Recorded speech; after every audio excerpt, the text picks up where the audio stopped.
Jai Matadi. I'm here at the back of the temple. As you can see, the Divine Mother riding a tiger. So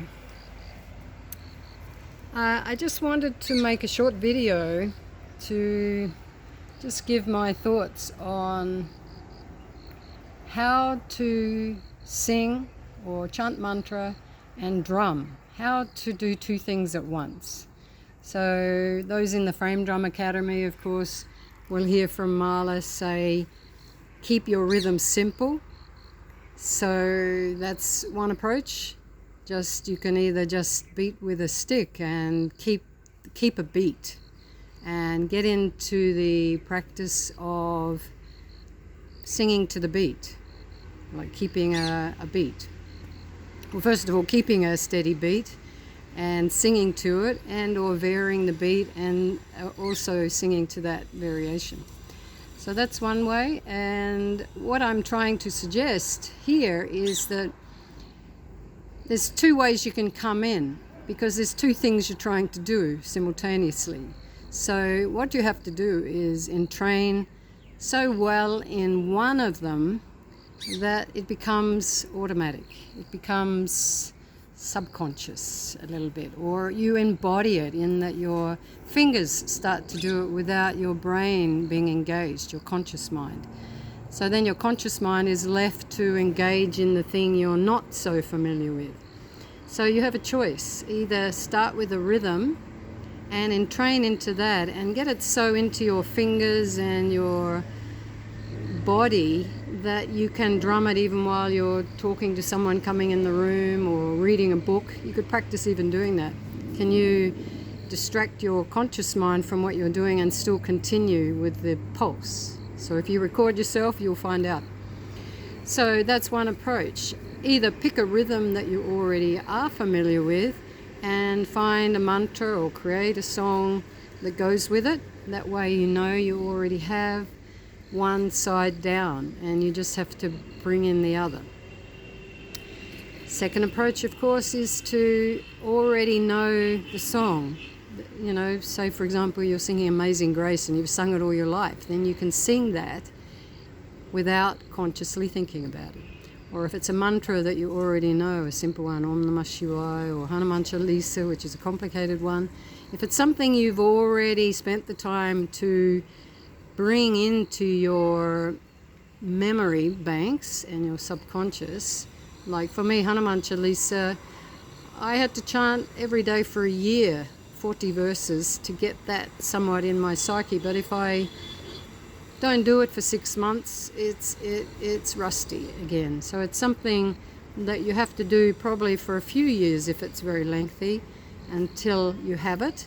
But if it's something simple, a week, to chant it regularly, practice daily basically.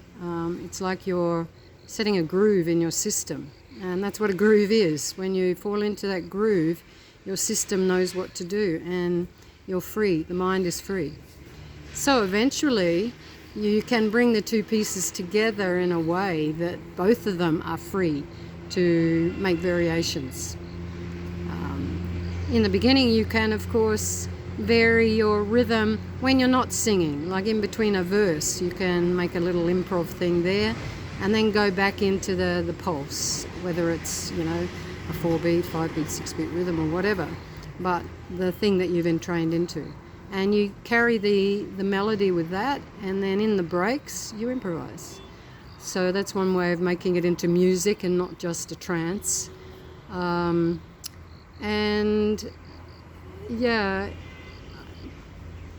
So I just want to encourage you to keep one of them simple. Start with a rhythm that you like, say it's a 5-beat rhythm or a 6-beat rhythm, and just start chanting Om, or add in something like Jai Ma or Om Namah Shivaya or some mantra that you like, and bring that in. And don't worry about the melody, just chant it on a fairly monotone, like a Gregorian chant type of way, and just keep that simple. In fact, you can make it up, the melody. And it doesn't have to be the same melody every time you do it. You know, that's the fun part. Every time you sit down, your mood is different and you'll create a different melody. So that's fun in itself. And then slowly you can build it into a melody. Take some melody that you've come up with in that daily practice and then build on that. And once you've practiced daily the rhythm for a while and you know the mantra and you've found a melody, then slowly you bring the pieces together. So I just want to tell you, it's not an overnight thing, definitely not. It does require working, just like to make the strokes, you have to get this sort of muscle memory.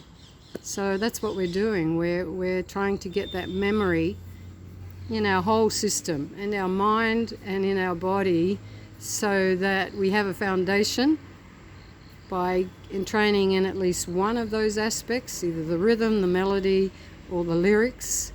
And once we can piece it together, then usually that groove will really happen, and that's where the magic happens, when the heart opens, when everything aligns up, mind, heart, body and spirit. Because you are, when you're chanting a mantra, you are calling in spirit. That's the whole point. So you need to align yourself first before that channel is open, like a flute, so that the breath of spirit can flow into your own flute. You are the instrument. So this body is the instrument, and when our mind is free and we're not stressed, or we're not sort of consciously thinking or actively involving our conscious mind, then everything settles and that alignment happens, and then spirit flows. And that's the flow of Ganga, like I mentioned in the Ganga Frame Drum Kirtan. And this is what we want. So I'm wishing you all the best. Start simple. Start with a simple mantra.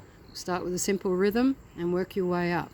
And just enjoy the devotional practice. It's like that joy of the daily practice, and that joy to wake up and practice and do that as your daily ritual. That's what will bring it most quickly into your system, because you're trying to awaken your devotion. And it's that joy and that gratitude, and that even if you don't know who you're really calling out to right now, you might find that out later when things line up. In the moment now, it's just about getting a ritual, a daily practice, joy, gratitude, devotion, patience, trust, and community service. Jai Mata Di.